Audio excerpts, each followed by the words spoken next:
महत्त्वाचं असेल पूर्वी. नक्कीच राज्य सरकारकडे काय आता पुढचे पर्याय आहेत हा महत्त्वाचा मुद्दा आहे, पण त्याचबरोबर सिमी या संघटनेवरती बोट ठेवण्यात आलेलं होतं. तसंच लष्करी तोयबाशी संबंध असलेले हे सगळे आरोपी आहेत असंही म्हणण्यात आलं होतं. आता या सगळ्याच तपासावरती प्रश्नचिन्ह उपस्थित होतं का सचिन?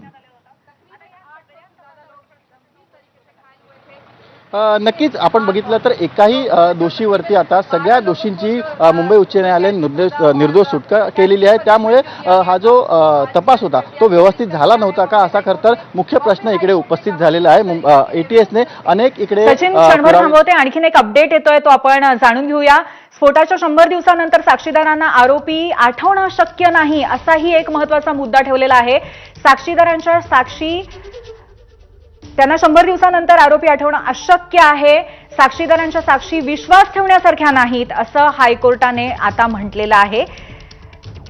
स्फोटाच्या 100 दिवसांनंतर साक्षीदारांना आरोपी आठवणं शक्य नाही आणि त्याचबरोबर साक्षी विश्वास ठेवण्यासारख्या नाहीत. पुन्हा एकदा सचिन गाड यांच्याकडे जाऊयात.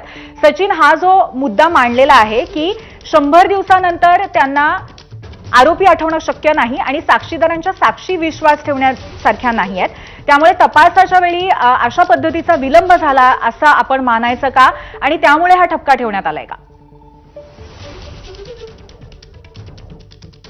नक्कीच आपण जर बघितलं तर काही टेक्निकल